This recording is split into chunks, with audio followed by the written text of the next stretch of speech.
আমার মাইয়ার বিয়ার ব্যবস্থা করার জন্য, মাইয়ার বিয়ার ব্যবস্থা করার জন্য আমার আপনার পীর আমার এই জুতাগুলা প্রদান করছেন। হুজুর আমার কাছে টাকা নাই, আমি জানি না এটার দেড়হাম কত দিবেন। কেউ তো 1 দেড়হাম মূলায়, কেউ তো 2 দেড়হাম মূলায়, কেউ 3 দেড়হাম 5 দেড়হাম পর্যন্ত মূলাইছে।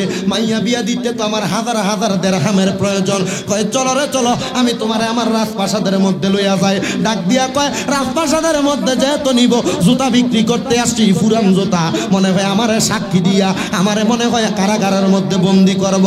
যাইতে যাইতে যাইতে যাইতে রে বন্ধুরা, নিজামুদ্দিন আউলিয়া তারে নিয়া তার ধন ভান্ডারের মধ্যে লইয়া গেছে, যেই জায়গার মধ্যে স্বর্ণ হীরা মুক্তা জহরতের কোনো অভাব নাই, টাকার কোনো অভাব নাই, পয়সার কোনো অভাব নাই। বলে আমার এই জায়গার মধ্যে কেন আনছে? বলে যারে ও মেয়ে বিয়ে দেনেওয়ালা ব্যক্তি, আমার এই রাজপ্রাসাদ ধন ভান্ডারের মধ্যে যা কিছু আছে, আমার টাকা নাই পয়সা নাই, আমার পীরের জুতাটার কত দাম আমি নির্ধারণ করতে পারবো না। তোমার যা প্রয়োজন এই রাজভান্ডার থেকে তুমি সব লইয়া যাও, খোদার কসম রে আমাকে এটার দাম নির্ধারণ করতে পারবো না। বন্ধুরে ও নবীর উম্মতের দলেরা, এবার ওই ব্যক্তিটা রাজভান্ডারের মধ্যে দেয়া তার প্রয়োজন অনুযায়ী টাকা পয়সা নিয়ে বাড়িতে চলে গেছে। আর নিজামুদ্দিন আউলিয়া পীরের জুতাগুলা হাতের মধ্যে লইয়া বুকের মধ্যে নিয়া ওনার স্ত্রীর কাছে যায়, ডাক দিয়া কয় স্ত্রী রে, ও স্ত্রী খবর শুনছনি? আমি আজকে আমার পীরের জুতাগুলা আমার হাতের মধ্যে ক্রয় করে নিছি। কত দিয়া কয় কল্লা? বলে জানি না সে কত টাকা নিয়ে গেছে, কত দেড়হাম আমার কাছ থেকে নিয়ে গেছে। তবে একটা কথা বলতে পারি, আমার পীর জিনার নাম হইল হযরতে কুতুবউদ্দিন বখতিয়ার খাকি। আমার পীরের যেই জুতা আমি পাইছি, আমার পীর কোনো সাধারণ পীর না রে, ওনার ঈমান আমলটা বড় শক্ত ঈমান আমল। উনি এমন একজন পীর যিনি জিনার নিজের জানাজার নামাজ নিজে পড়াইছে।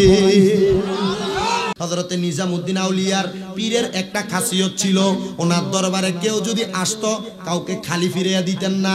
এখান থেকে পারুক ওখান থেকে পারুক, যেই কোনোভাবে উনি ওনার ভক্তদেরকে সহযোগিতা করতেন। খোদা কি কসম, নিজামুদ্দিন আউলিয়ার পীরের দরবারে উনি সব সময় আসা যাওয়া করতেন। আসা যাওয়া করার উদ্দেশ্য ছিল নিজামুদ্দিন আউলিয়ার পীরের যেই কোনো একটা তাবারুকাত অথবা ওনার পরনের যেই কোনো একটা জামা কাপড়, যেই কোনো একটা পরিধেয় বস্তু উনি ওনার কাছে রাখবেন বরকতের জন্য। কিসের জন্য? কিসের জন্য? বরকতের জন্য রাখতেন। যেমন ভাবে সাহাবায়ে কেরাম আমার নবীজির চুল মুবারক সংগ্রহ করে রাখতেন। জিক্রে জামিল নামক একটা কিতাব, এম এ জলিল রহমতুল্লাহ আলাইহি হুজুরের লিখিত কিতাব জিক্রে জামিল এবং জিক্রে হাসিন, 2টা কিতাব। জিক্রে জামিল কিতাবের মধ্যে আপনারা নবীজির চুল মুবারকের একটু শান যখন আপনি পড়তে যাইবেন, দেখবেন নবীর সাহাবায়ে কেরাম আমার নবীর চুল মুবারক সংগ্রহ করে রাখতেন। কেন রাখতেন? জিজ্ঞাসা করা হয় তোমরা কেন নবীর চুল মুবারক রাখো? তারা বলে আমাদের পেটে যখন সমস্যা হয়, আমাদের কোনো অসুস্থতা আসে, নবীজির চুল মুবারকটা আমরা পানির মধ্যে চুবাইয়া ওই পানিটা আমরা খাইয়া ফেলতাম, খাইয়া ফেললে আমাদের পেটের সমস্যা ভালো হইয়া যাইতো। এই জন্য আউলিয়া কেরামের কোনো কিছু পরিধেয় বস্তু তাদের কাছে রেখে দিত। এমন একটা কথা মনে রাখেন, এবার নিজামুদ্দিন আউলিয়া উনি ওনার পীরের দরবারে যায়, কথা সত্য কিন্তু কোনো কিছু ডরে চায় না, কোনো কিছু চাচ্ছেন না। কিন্তু একজন ব্যক্তি নিজামুদ্দিন আউলিয়ার দরবারের মধ্যে আগমন করলেন, যে ডাক দিয়ে বলে হুজুর আপনার দরবারে আসছি, অনেক মানুষ আপনার কাছ থেকে অনেক সহযোগিতা নিয়ে যায়, আমাকে একটু সহযোগিতা করবেন? আপনারা বলেন সাহায্য করার মালিক যিনি তিনি কে? তাহলে অলির কাছে যায় কি লেগে চাইলো? এটা কি ওয়াবতাগু ইলাইহিল, দেওয়ার মালিক হলো আল্লাহ, কিন্তু আল্লাহ নিজে দেয় না, আল্লাহর বান্দাদেরকে দিয়া দেওয়ায়। আন জারির ইবনে আব্দুল্লাহ রাদিয়াল্লাহু তাআলা আনহু قال قال رسول الله صلى الله عليه وسلم لا يرحم الله من لا يرحم الناس। মারহাবা। আল্লাহর নবী বলেন, যেই ব্যক্তি মানুষের প্রতি দয়া করে না, আমার আল্লাহ তার প্রতি রহম করে না। আপনার টাকা আছে, পয়সা আছে, ধন আছে, দৌলত আছে, মরার পরে কবরে সব দিয়ে দিব গাঁটি বেঁধা? কিছু দিবে না। এই জন্য দুনিয়াতে যতদিন থাকবেন এই জিনিসগুলা মানুষকে দিয়া যান। 3টা জিনিস একটা মানুষের কবরে যাওয়ার পর কাজে লাগে। 1 নাম্বার দান সদকা, 2 নাম্বার ঈমান এবং আমল, 3 নাম্বার হইল তার নেককার সন্তান। এগুলা করতে পারলে তার কবরে কাজে লাগে। আল্লাহর ওলির কাছে আমরা চাই না, চাই মাত্র আল্লাহর কাছে। উসিলা হলো আল্লাহর অলিগণ। আল্লাহর অলিগণ আমাদেরকে মাধ্যমে দিয়া দেয়। ও বন্ধুরা, ও ভাই বাবারা, একটু মনোযোগ দিলে আরো সুন্দরভাবে বুঝতে পারবেন। আল্লাহ পাকের বন্ধু নিজামুদ্দিন আউলিয়া ওনার পীরের কাছে কোনো কিছু চায় না, কিন্তু যেই লোকটা মেয়ে বিয়ে দিতে পারে না, ওনার পীরের কাছে যায় ডাক দিয়ে কই, হুজুর আমার কন্যা বিবাহ দেওয়ার জন্য আপনার কাছে কোনো কিছু চাই, আপনি আসিনি আমার কাছে কোনো কিছু দিবেন। ওই দিন ওনার দরবারে একজন না, দুইজন না, তিনজন না, অনেক মানুষ আসছিল সহযোগিতার জন্য। দিতে ওনার কাছে যত সম্পদ ছিল সব সম্পদ দান করে দিচ্ছেন, আর কোনো কিছু নাই। এবার মেয়ে বিয়ে দেনেওয়ালা ব্যক্তি ডাক দিয়া কয়, হুজুর আপনার কাছে এতক্ষণ পর্যন্ত এত কিছু চাইলাম, আপনি দিয়ে আমারে কোনো কিছু দিলেন না। বলে পাগলা দিব কি রে, আমার কাছে তো কোনো কিছু নাই। বলে তারাও ঘরের মধ্যে দেখি কোনো কিছু আছে কিনা।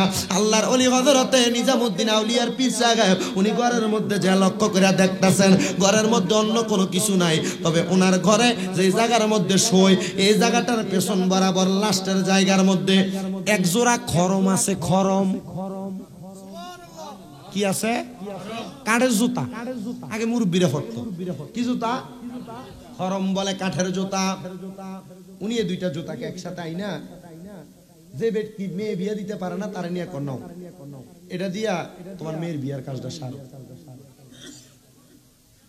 তোমার যদি বিপদের সময় না কাঠের খরম জুতা এক জোড়া ফুরান দিয়া ক তোমার মাইয়ের বিয়াটা এটা দিয়ে সারো, খুশি হইবা না রাগ হইব? হিসাবের থোতা বেড়া মাইরে দিয়ে তুমি চলে, ঠিক না? কিন্তু পাগলার মনটা বড় খারাপ। সোজা বাড়িতে গেছে। বাড়িতে যাওয়ার পর পরের দিন কন্যার বিয়া, কোনো টাকা নাই, পয়সা নাই, ধন নাই, দৌলত নাই, কোনো কিছু নাই। যখন কোনো সম্পদ নাই, স্ত্রী জিজ্ঞাসা করে, স্বামী আপনি যে আসছেন মেয়ের বিয়ের জন্য টাকা জোগাড় করে আসছেন কিনা? না রে স্ত্রী বলে, ওনার কাছে যে গেছেন উনি কি আপনার সহযোগিতা করে নাই? দুই পকেটের মধ্য থেকে এক জোড়া জুতা বাইর করে এগুলা দিছে। বলে এগুলা নিয়ে আসছেন কেন? বিক্রি করে যে টাকাটা পাইতেন এটা না নিয়ে আসতেন, সন্ধ্যা হইতে অনেক দেরি বাকি, তাড়াতাড়ি আপনি বাজারের মধ্যে চলে যান। বাজারের মধ্যে গেলেন, যাওয়ার পরে কোনো মানুষ নাই, বাজারের কোনো জায়গার মধ্যে কোনো মানুষ নাই। নিজামুদ্দিন আউলিয়ার একটা খাস কামরা ছিল ইবাদত করার জন্য। বিভিন্ন দরবারের খানাকা, আপনাদের এলাকায় খানকা আছে না নাই? খানকা আছে না নাই? আপনারা তো মনে করেন খানকাটা মনে হয় এমনি দিয়ালাই ফিরালি ব্যবসার জন্য। খানকা এমনি দেয় না, খানকা দেয় ইবাদত করার জন্য, একা একা ইবাদত করার জন্য, গোপনে ইবাদত করার জন্য। মসজিদে ইবাদত করলে মানুষ দেখে, বিভিন্ন রকমের মানুষ দেখে। খানকা দেওয়ার উদ্দেশ্য ওই দরবারের মানুষগুলা একাগ্রতা হইয়া দরবারের ওজিফাগুলা প্রত্যেকদিন সন্ধ্যায় পালন করবে। প্রত্যেকদিন না পারুক প্রত্যেক সপ্তাহে একবার করবে, সপ্তাহে না পারুক মাসে একবার খানকার মধ্যে আদায় করতে হবে। ও বন্ধুরা, নিজামুদ্দিন আউলিয়ার একটা খানকা ছিল। উনি সকালবেলা ঢুকতেন, রাত্রবেলা ঢুকতেন, আর সকালবেলা বাইরে হইতেন, দিনের বেলা রাজ্য পরিচালনা করতেন। এবার হযরতে নিজামুদ্দিন আউলিয়ার দরবারের ওই ব্যক্তিটা, ওই ফকির ব্যক্তিটা, তার কোনো টাকা নাই কন্যা বিবাহ দেওয়ার জন্য, জুতাগুলা নিয়ে বাজারের মধ্যে গেছে। মনে করেন দনেশ্বর বাজার, এক জোড়া ফুরান জুতা লইয়া যদি বইয়া যায়, মানুষ মনে করবো তারা পাগল। এক জোড়া ফুরান জুতা লইয়া বইয়া থাকলে কি মনে করবো? পাগল। তো উনি ফুরান জুতা লইয়া বসে রয়েছে। কেউ আইসা ওনার কাছে ফুরান জুতার দাম জিগায়, নিম্ন শ্রেণীর মানুষ কেউ আইসা মাঝে মাঝে জিগায় 1 দেড়হাম, 2 দেড়হাম, 3 দেড়হাম। নিজামুদ্দিন আউলিয়ার কাছে ওনার স্ত্রী ওই দিন জিজ্ঞাসা করছে, স্বামী গো, আপনার কাছে কোনোদিন কোনো দামি খাবার চাই নাই, আজকে আমার মনে চাই সাধারণ একটা বড় মাছ আনবেন আমার বাড়িতে, যেটা খায়া আমি আমার পেটের ক্ষুধা নিবারণ করব, মনের আয়েশ নিবারণ করব। গেছে মাছ কেনার জন্য বাজারে যাইয়া প্রবেশ করবে বাজারে, হঠাৎ করে উনি ওনার নাকের মধ্যে একটা সুঘ্রাণ পাইছে। কি পাইছে? নিজামুদ্দিন চিন্তা করে, এই সুঘ্রাণ তো আর কারোর না, এই সুঘ্রাণ তো আমার পীরের শরীরের সুঘ্রাণ আমি জানি। ওনার সেনাবাহিনীদেরকে পাঠাইলেন, উনি একদিকে গেলেন, পুরা বাজার তন্ন তন্ন করে খুঁজলেন, ওনার পীর ওই জায়গার মধ্যে। যখন বারবার খোঁজার পরে যখন ওনার পীরকে যখন খুঁজা না পায়, মাছ কিনতে গেছে, যায় দেখে বাজারে কোনো বড় মাছ নাই, বাজারের মধ্যে সব ছোট ছোট মাছ। খুঁজতে খুঁজতে রে যখন মাছ দোকানের শেষ মাথায় গেছে, দয়া দেখতেছে একটা ব্যক্তি মুখটারে ঘুমটা দিয়া হাতের সামনে দুইটা পুরান জুতা নিয়ে বইসা রইছে।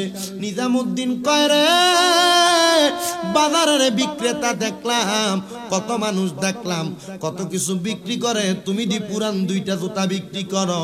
আবার এই জুতার মধ্য থেকে আমার পীরের শরীরের গন্ধ পাওয়া যায়। তুমি বলো না এই জুতাগুলা কার? তুমি কেন আমার কাছে আনছো, বাজারে নিয়ে আসছো?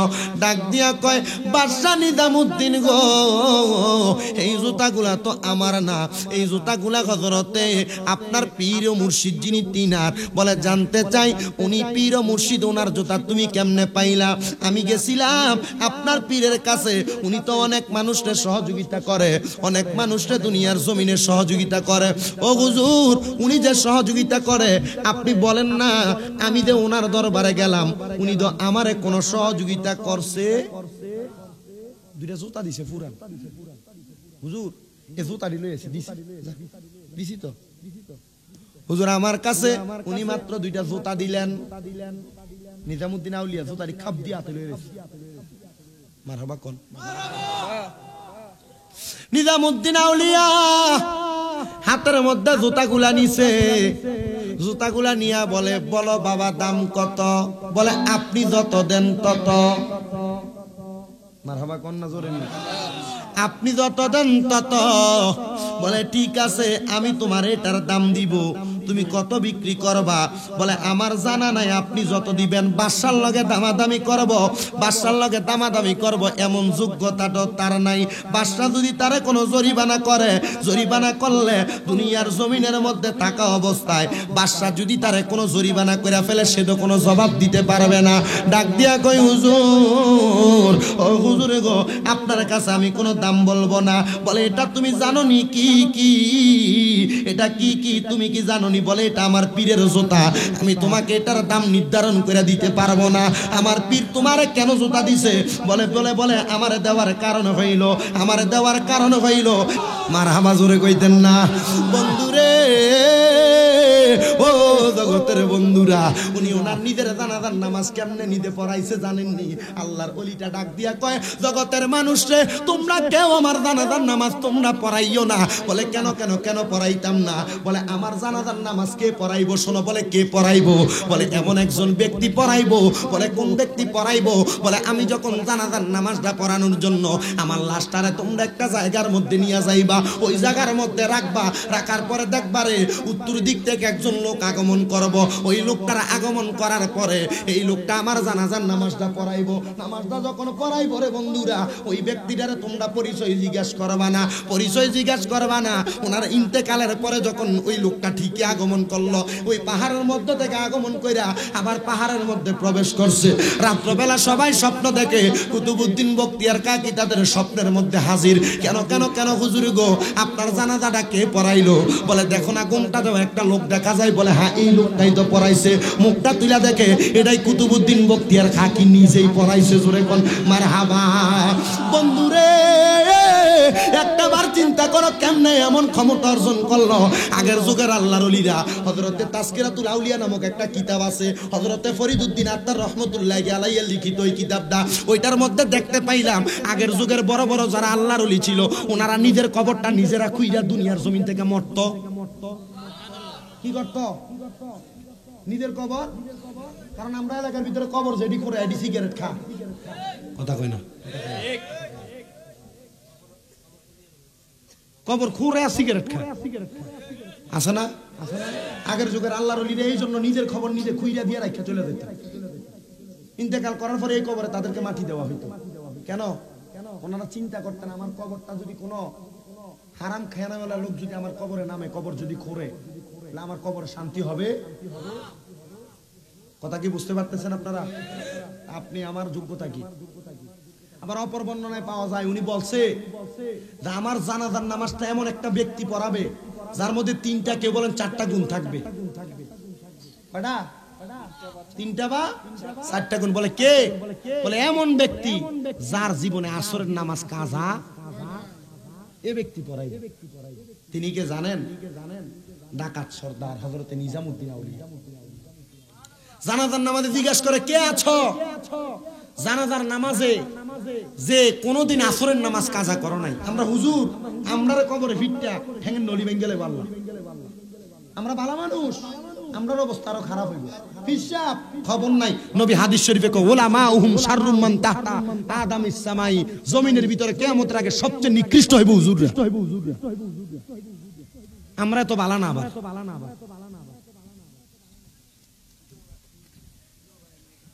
আল্লাহ পাক বোঝার তৌফিক দাও। জোরে বলেন আমিন।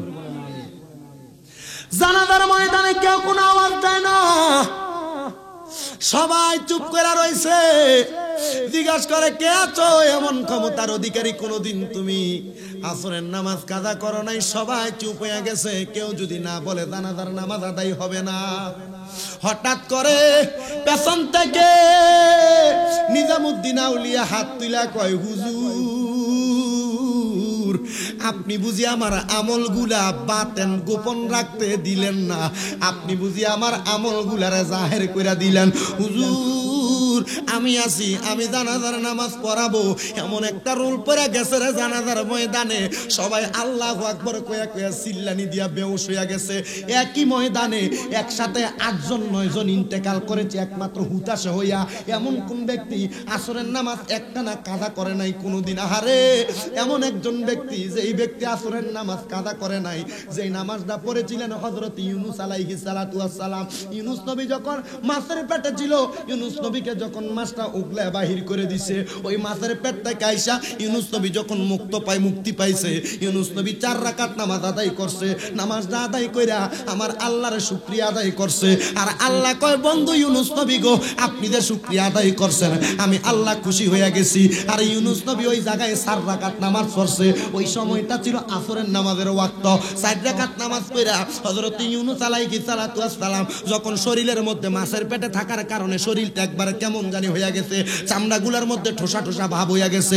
ইউনূস আলাইহিস সালাতু ওয়াস সালাম এমন রোগটা হওয়ার কারণে ইউনূস নবীর সম্মুখে একটা বড় লাউ গাছ তুলে দিছে। লাউ গাছ, তৎক্ষণাৎ লাউ গাছটার ছায়ার তলে ইউনূস পয়গম্বর বৈশা আরাম করছে। আর লাউ গাছের মধ্যে তৎক্ষণাৎ লাউ ধরার কারণে ইউনূস নবী লাউ ভক্ষণ করছে। আর এই জন্য লাউ খাওয়া সুন্নতে রাসূল। বাজার থেকে লাউ কিনা ডাইন কান্দে করে বাড়িতে নেওয়া সুন্নত।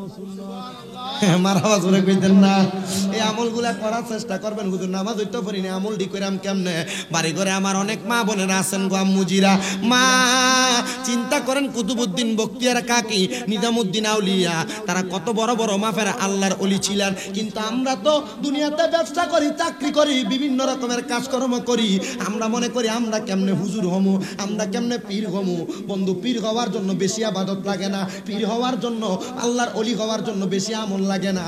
আল্লাহর ওলি হওয়ার জন্য সাধারণ কিছু নফল ইবাদতের প্রয়োজন। 5 ওয়াক্ত নামাজের পাশাপাশি একটু মনোযোগের সাথে আল্লাহর ইবাদত কইরেন। আমি জানতে চাই, যে অটো চালায়, সিএনজি চালায়, রিক্সা চালায়, মাটি কাটে, খেতে রোয়া রয়, হ্যাঁ আল্লাহর ওলি হইতে পারে কি পারে না? তখন পারে কি পারে না? বন্ধুরে, এই জন্য আল্লাহর ওলি হওয়ার চেষ্টা করবেন। হুজুর কিভাবে আল্লাহর ওলি হব?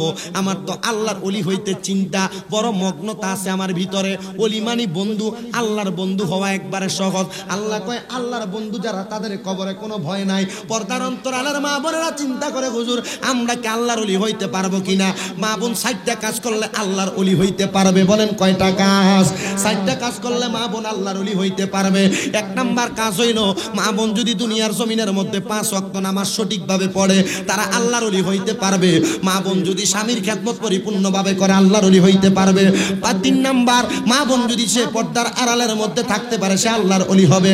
আর 4 নাম্বার, ওই মা বোন যদি মরার আগ পর্যন্ত তার সতীত্ব বজায় রাখে, সে আল্লাহর ওলি হইতে পারবে।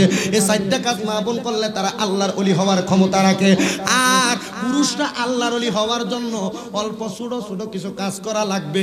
10টা কাজ করবেন, পুরুষ মানুষ আল্লাহর ওলি হইবেন। কয়টা কাজ? এই 10টা কাজ করে ওয়াজ শেষ করবো। কষ্ট হইব আপনারা? দেখছি মাশাআল্লাহ বিরিয়ানির ডেক আছে না, মশা মোটামুটি যেগুলো আছে চল আছে না, আছে। আল্লাহ কবুল করুক, জোরে কোন আমিন। মোটামুটি তো এই 10টা কাজের মধ্যে 1 নাম্বার হাদিস শরীফের মধ্যে বলছে কি জানেন? তাআমুল হালাল হালাল খাবার খাওয়া। কি খাবার খাওয়া? 2 নাম্বার হারাম পরিত্যাগ করা। কয়টা হয়েছে?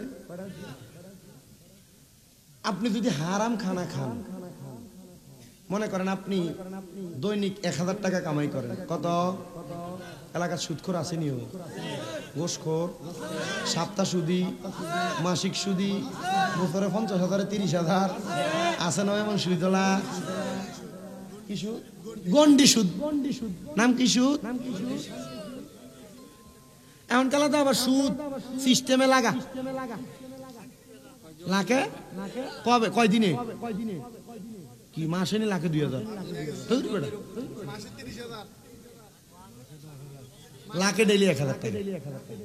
আমি এগুলোর খবর পাই। অনেক পয়সাওয়ালা সর্বশান্ত হয়ে গেছে সুদের টাকার কারণে। কথা কয় না কেন? হারাম খাবার পরিত্যাগ করা। মনে করেন আপনি দৈনিক 500 টাকা কামাই করলেন, কত? এটার ভিতর 5 টাকা হারাম। কয় টাকা? আমরা কি কষ্ট হয়? 5 টাকা হারাম, হারাম 5 টাকা আপনি ভক্ষণ করলেন। এ 5 টাকার খাবার আপনার পেটে গেল। এই 5 টাকার খাবারের কারণে আপনার শরীরে যে রক্ত প্রবাহিত হইল, রক্ত কি এক জায়গায় আছে না পুরা শরীরে? পুরা শরীর আপনার হারাম। ওই দেহ কোনোদিন জান্নাতে যাবে না, যেই দেহ কোনোদিন হারাম খাবার। কদমে হাত দিয়া বলি, বাবা বিপদে পড়েন, মুসিবতে পড়েন, টেনশনে পড়েন, যেটাই করেন, হারাম খাবার খাওয়া।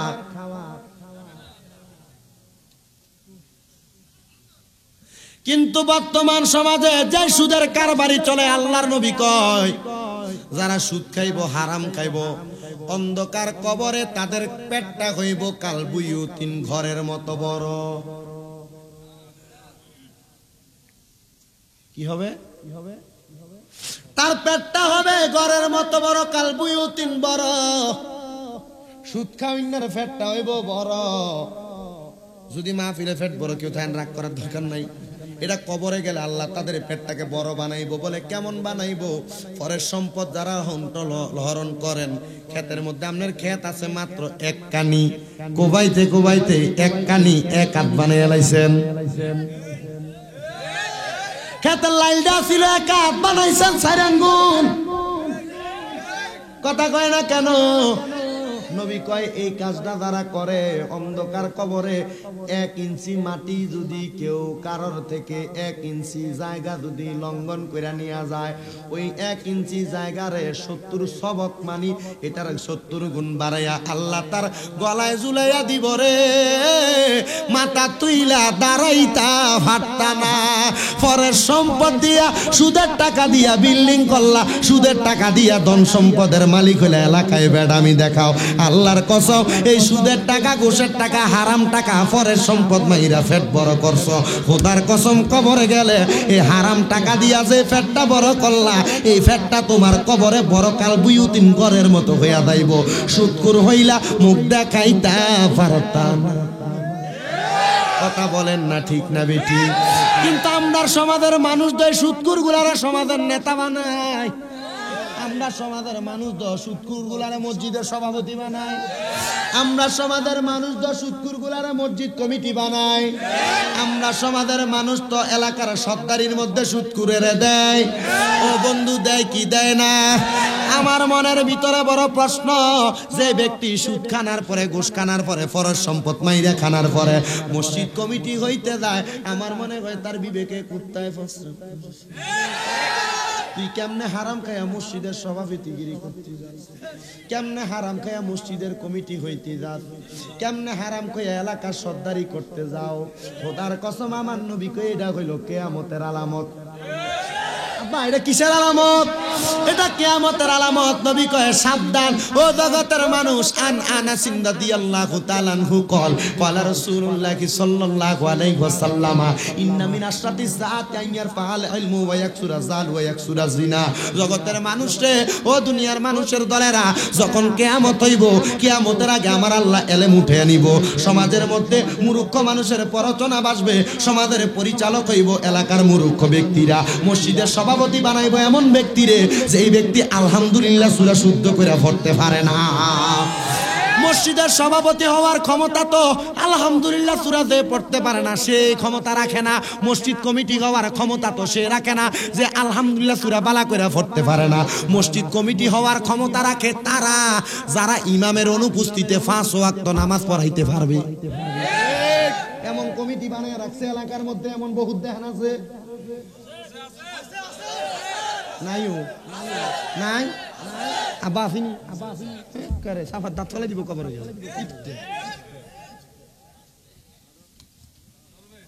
নবী আমার কয় সাবধানতা অবলম্বন করো মুসলমান, এটা কিয়ামতের আলামত। যদি জানার সত্ত্বেও এমন লোকরে কইরা থাকেন তাড়াতাড়ি বাদ দেন, নচেত আপনি এটার দায়ী দেওয়া লাগবে। ওরে বিচার হবে কর্মই অনুসারে কঠিন হাসরে, বিচার হবে কর্মই অনুসারে। ওরে বিচার হবে কর্মই অনুসারে কঠিন হাসরে, বিচার হবে কর্মই অনুসারে। কি করলেন এটার হিসাব আল্লাহর কাছে দেওয়া লাগবে। এই জন্য বন্ধুরা, ভাই বাবারা, গভীর মনোযোগ দিয়ে শুনবেন, আমার কথাটা একটু বোঝার চেষ্টা করবেন। আল্লাহ পাকের এই দুনিয়ার জমিনে হারাম খাওয়িনা ব্যক্তিগুলা কোনোদিন আল্লাহর ওলি হইতে পারবে না। যে হালাল খাবে সে আল্লাহর ওলি হবে, হারাম পরিত্যাগ করবে সে আল্লাহর ওলি হবে। 3 নাম্বার, যেই ব্যক্তি এলাকার কোনো গরিব দুঃখীর সহযোগিতা করবে সে ব্যক্তি আল্লাহর ওলি হবে। 4 নাম্বার, যে ব্যক্তি তার মা বাবার অন্তর খুশি রাখবে সে আল্লাহর ওলি হবে। 5 নাম্বার, দুনিয়ার জমিনের মধ্যে নিয়মিত সালাত আদায় যারা করবে তারা আল্লাহর ওলি হবে। এবার আসেন আরো 5টা জিনিস দুনিয়ার জমিনে যে ব্যক্তি বেশি করতে পারবে: আল্লাহর কোরআন তেলাওয়াত করা এবং দুনিয়ার জমিনে থাকা অবস্থায় কোনো মুসলমানকে কষ্ট না দেওয়া।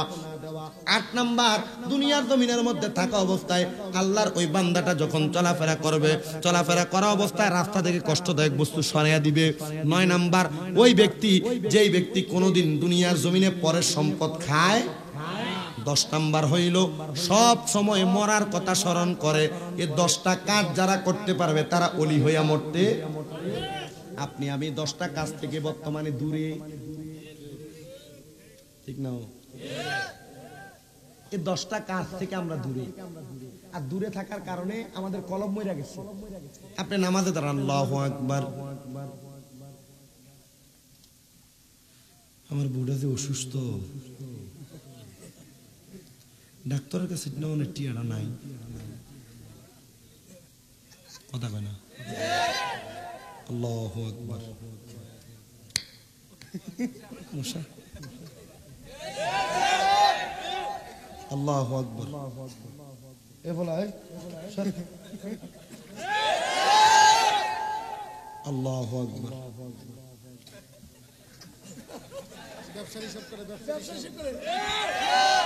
আছে না নাই? আবার মসজিদের ভিতরে কাতারে কাতারে মুসল্লি। জুমার দিন কি দিন? মসজিদে মুসল্লি 5 কাতার। এটা কিন্তু মসজিদের কমিটি আসিচ্ছা।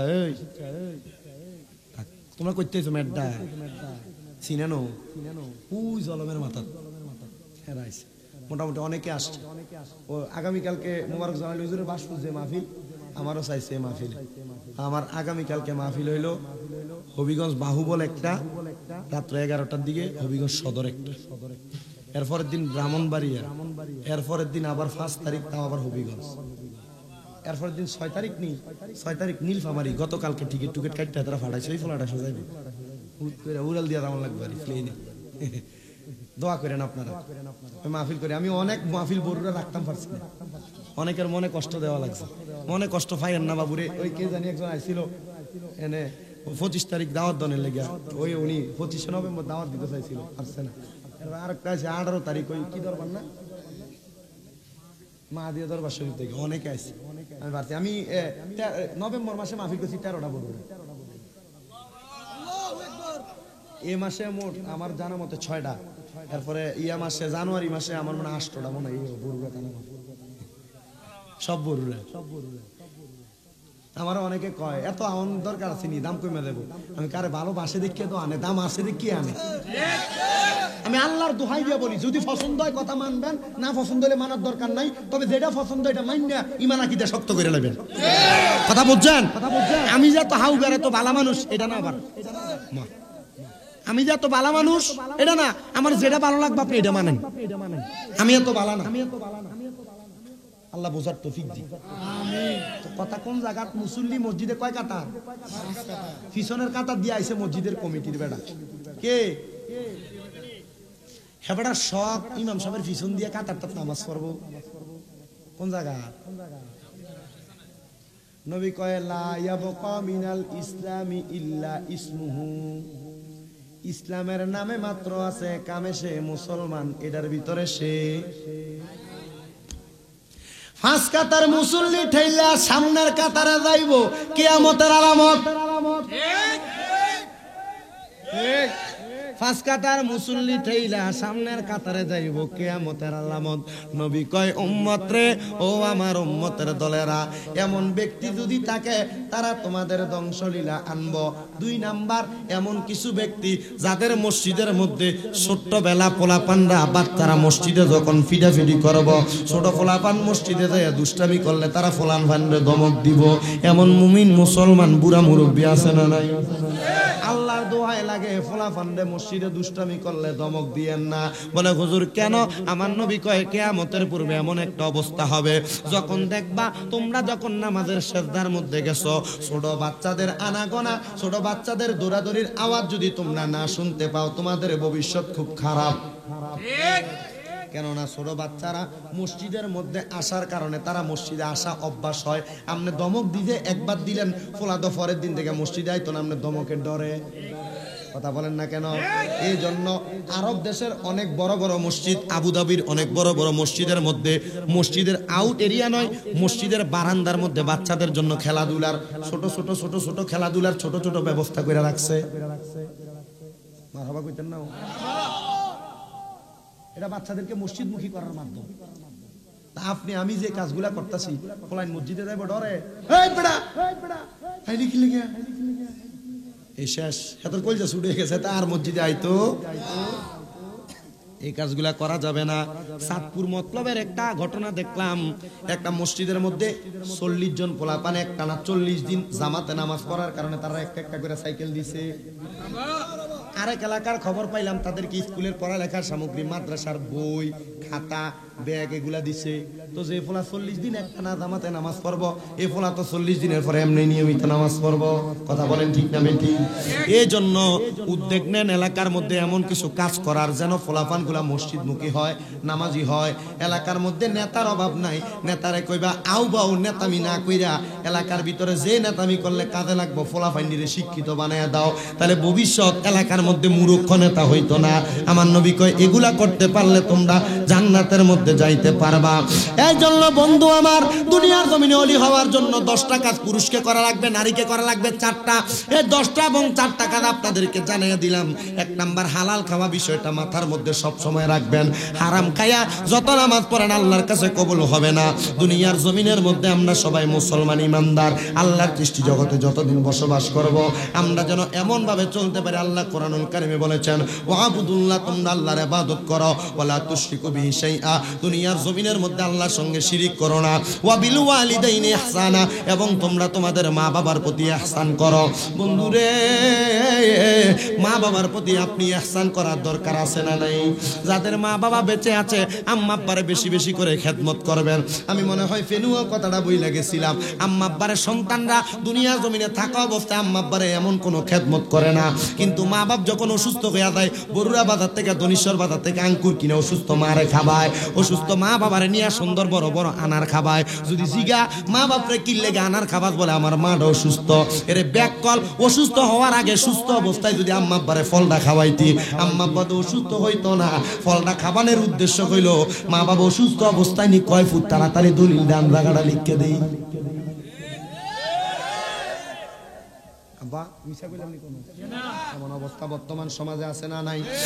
বন্ধু, না না না, আম্মা আব্বারে তোমরা এখন থেকে সেবা করা শুরু করে দাও, আম্মা আব্বার খেদমত করা শুরু করে দাও, আম্মা আব্বার এখন থেকে লালন পালন করা শুরু করে দাও, আম্মা আব্বার চাহিদাগুলা পূরণ করে নাও। যদি তুমি তোমার মা বাবার এমন চাহিদাগুলা পূরণ করতে পারো, মা বাবা বেঁচে থাকা অবস্থায় তুমি সন্তান আম্মা আব্বার মনের চাহিদাগুলা যদি পূরণ করতে পারো, তোমার মার মনে কোনো কষ্ট না দাও। আজকে আল্লাহ দোহাই লাগে, এই মাহফিলে যারা বসেছেন আজকে মাহফিল থেকে বাড়ির যে আম্মা আব্বার পাউডি ধরে ফালাইবেন, আমি সব মাহফিলের শেষ বেলায় এই কথাটা বইলা দিয়া যায়। কারণ আপনি যদি আপনার মার পায়ে ধরেন আপনি ছোট হয়ে যাবেন, বাবার পায়ে ধরেন আপনি ছোট হয়ে যাবেন। নবী কয় সাবধান মুসলমান, আম্মা আব্বার পায়ের নিচে সন্তানের বেহেশত, পারলে মা বাবার পায়ের মধ্যে সুমা দিবা সওয়াব হইব। মা বাপের কদমে সুমা দেওয়া জান্নাতের চৌকাঠে সুমা দেওয়ার সমান সওয়াব। জোরে বলেন সুবহানাল্লাহ। নবী রাহমাতাল লিল আলামিন নবী ডাক দিয়ে কয় উম্মত, এমন ভাবে মা বাবার সম্মান করো। এ বন্ধুরা, এ ভাই বাবারা, মা বাবার মনে যদি কোনোদিন কষ্ট দিয়া থাকো, আমার মাহফিলের আলোচনা আপনার শোনার কোনো দরকার নাই, আমার মাহফিলের আলোচনা আপনার শ্রবণ করার কোনো দরকার নাই। মা বাবার মনে যদি কোনো কষ্ট দিয়া থাকেন, আজকের মাহফিল থেকে বাড়ি যাইবেন, বাড়ির মধ্যে যাই আম্মা আব্বার পাউটার আঞ্জা করে ধরবেন, ধরে ডাক দিয়ে কইবেন মা, ও মা, আপনার লগে জীবনে বড় অন্যায় করছি, আপনার লগে জীবনে বড় পাপ করছি। আব্বা জান, আপনি কত কষ্ট করে আমারে খাওয়াইছেন, মাথার গাম পায়ে পালাইছেন, নিজের টাকা নষ্ট করছেন, রোদে পুরছেন, মেঘে ভিজছেন। আব্বা জান, আপনার মাথা ব্যথা হয়ে গেছে খেতে আমারে কাজ করতে করতে, মাটি কাটতে কাটতে হাতের মধ্যে হাল করা পড়ে গেছে। আব্বা জান, আর আপনি কষ্ট করা লাগবে না, আমি সন্তান দায়িত্ব নিলাম, আজকে আপনি আমারে মাফ করে দেন, আমি আপনার সন্তান। আব্বা দেখবেন আপনার আব্বা কান্দে, ফুতুই বড় হয়ে গেছে, আজকে আমার পায়ের মধ্যে দর্শক। এই মাহফিলটা তখনই সার্থক হবে যখন এই ধনেশ্বর এলাকার পোলাপান গুলা মা বাবার কাছে যে মাপ চাইবেন। আমি খবর জানতে চাই, ওই ফেনু এলাকার কত মানুষ কল দিতে, মাহফিল কমিটির দুইটা ফোলা কল দিতে, হুজুর বিশ্বাস করেন আমি মাহফিল শেষ করে বাড়ির মধ্যে যে আমার মা বাবার পাও ধরে ধরে মাপ চাইছি কথা সত্য। পরের দিন আমার কাছে দুইটা সুখবর চলে আসছে। একটা মুরব্বী কল দিতে, হুজুর আমার আম্মা বাইচা আছে, আব্বা আম্মার পাওটা ধরে মাপ চাইছি। হুজুর আমি এক জায়গার মধ্যে 5 লাখ টাকা পাইতাম, আমার এটার কোনো খোঁজ খবর আসিল না। হুজুর যেদিন মাপ চাইছি, পরের দিন সকালবেলা দিয়ে আমার আব্বা আমার ঘরের সামনে ওই বেড়াইয়া হাজির হয়ে গেছে। জিগাইলাম কেন আইছেন? বলে আপনার টাকা নিয়ে হাজির হয়ে গেছে। আম্মা আব্বার পাওটা ধরে মাপ চাইবা, আগামীকালকে যেন এলাকার মধ্যে থেকে মা বাপরা কল দিয়া কয় হুজুর আজকের ওয়াজটা কাজে লাগছে, আপনার ফুতে আপনার পাপ ধরে মাপ চাইছে। যদি কোনোদিন আম্মা আব্বার মনে কষ্ট না দিয়া থাকেন, আম্মা আব্বার পায়ে দিলে ছোট হইয়া যাইবেন না, আম্মা আব্বার পায়ে ধরে মাপ চাইলে আপনি ছোট হইয়া যাইবেন না। এই বাড়ির মধ্যে যাইয়া আম্মা আব্বার পাওটা ধরে ধরে আপনি বারবার মাপ চাইবেন। দেখবেন আপনার মা, আপনার বাবা, আপনি সন্তানরে কাজ করে করে দোয়া করে দিব। অনেকের মন খারাপ হয়ে গেছে, হুজুর যারার মা আছে তারাই না বাড়ি যে আমার পাও ধরবো, আমি কার পাও ধরাম? হুজুর যারা আব্বা আছে তারা না বাবার পাও ধরে ধরে মাপ চাইব, আমি কার পাও ধরাম? হুজুর খোদার কসম রে বাবা, আম্মা নাই আব্বা নাই, আব্বা আম্মার জন্য তুমি মাপ চাও। আব্বা আম্মার কাছে মাপ চাইবা কেমনে? মনটা তোমার খারাপ হয়ে গেছে, আব্বা আম্মা তোমার লাখ টাকার সম্পদ দিয়া গেছে, আব্বা আম্মা তোমার কোটি টাকার সম্পদ দিয়া গেছে, এই সম্পদ গুলা পড়া রয়েছে, কিন্তু তুমি তোমার আব্বা আম্মার এই সম্পদ থেকে কোনো উপকার করতে পারতেছো না। দে যুবক, তোর কদম আমার সামনে দে, আমি আমার জিব্বা দিয়া তোর কদম পরিষ্কার করে দেই। দেন মুরব্বী, আপনি আপনার কদম আমার সামনে দেন, আমি আমার জিব্বা দিয়ে আপনার কদম পরিষ্কার করে দিব। তবু আম্মা আব্বার মনে কষ্ট দিয়েন না। যাদের মা বাপরে জুদা করে দিয়া রাখছেন, আম্মা আব্বার আজকে যে ডাক দিয়ে কইবা, মা আর জুদা খাওয়া লাগবে না, আপনি আমার লগে থাকবেন, মা আর কষ্ট করা লাগবে না, আপনি আমার লগে খাইবেন। জুদা খাইতেন গো মা, আমি ফুট যদি শুটকি তরকারি দিয়া খাই, আপনি আমার লগে গুলা দিয়া খাইবেন। আম্মা কষ্ট করেন না, আয়েন আম্মা আমার কাছে আয়েন। আব্বারে দেখ কইবেন, আব্বা 3 বের ঘরে 3 বেলা কিল লেগা খান, আজকে থেকে আমি ফুতের ঘরে খাইবেন। এরে তোর মা তোর বাবা কিল লেগা জুদা হইয়া খাইতো, তুমি সন্তান কি পারো না তোমার মারে একটা ঘরে বসাইয়া, আব্বারে একটা ঘরে বসাইয়া 3 বের ঘর থেকে যদি 3 রকমের তরকারি মা বাবার সামনে না দাও? বুড়া হইয়া গেছে, কোন সময় কোনটা খাইতে মন চাই কিন্তু বোঝা যায় না। 3 রকমের তরকারি সামনে থাকলে মা জননী আব্বা দুনিয়ার জমিনে 3টা তরকারির যে কোনো একটা দিয়া খাবার খাবার খাইতে পারবো। তুমি তো যেই ভাত দেই তরকারি আব্বা আম্মার সামনে এটা দাও, বুড়া হইয়া গেলে মা বাবার অনেক কিছুই খাইতে মন চায়। আল্লাহর দোহাই, আল্লাহর দোহাই লাগে আম্মা আব্বারে কষ্ট দিস না, আম্মা আব্বারে কষ্ট দিস না। জানি না রে এই ধনিশ্বর এলাকার আশেপাশে এলাকার কত মা বোনেরা জানি আজকের মাহফিলে পর্দার অন্তরালের মধ্যে থেকে থেকে মা বাপের লাগে মনটা খারাপ হয়ে গেছে। আজকের জান্নাতের বাগানে যারা আসো, আখিরি মুনাজাতের পূর্বে আপনাদের সবার কাছে আমি একটা আবদার করব। আপনার মধ্যে কেউ আসেননি বলে হুজুর আমার মা নাই, আমার আব্বা নাই, আব্বা আম্মার জন্য একটু খাস করে দোয়া করবেন। নগদে পারেন, বাকিয়ে পারেন 2,000 টাকা মা বাপের লাগে দরদ লাগিয়ে দান করে দিবেন। একজনকে দিবেন, দাঁড়াইবেন অথবা হাত তুলবেন, তার জন্য খাস করে দোয়া হবে। নগদ দেন অথবা বাকিয়ে দেন, অসুবিধা নাই। আমার পূর্বে মোবারক হোসেন জালালি সাহেব অত্যন্ত বেশি কালেকশন করেছেন। দ্বিতীয়বার কালেকশন করলে মানুষ দ্বিতীয় চায়, নাও দিতে পায়। একজন আসেননি দাঁড়াইয়া বলবেন হুজুর আমি দিমু 2,000 টাকা। হাতটা তুলে বলবেন তোমার নাম কি? বাড়ি মেড্ডা, নাম্বারটা দিয়ে দাও, নাম্বারটা দিয়ে দাও। আল্লাহ কবুল করো, মঞ্জুর করো। মেড্ডা নিবাসী আলাউদ্দিন ভাই মাছের আল্লাহ ডিস্ট্রিবিউটার মানুষ, আল্লাহ কবুল করো, মঞ্জুর করো। আল্লাহ আমার ভাই আরিফ করে, এটাও তো আরিফটা এটা কিন্তু মাঝে মাঝে বিস্কিট খাবাই, এদিন কালা টিস্যু দিয়ে দিছে।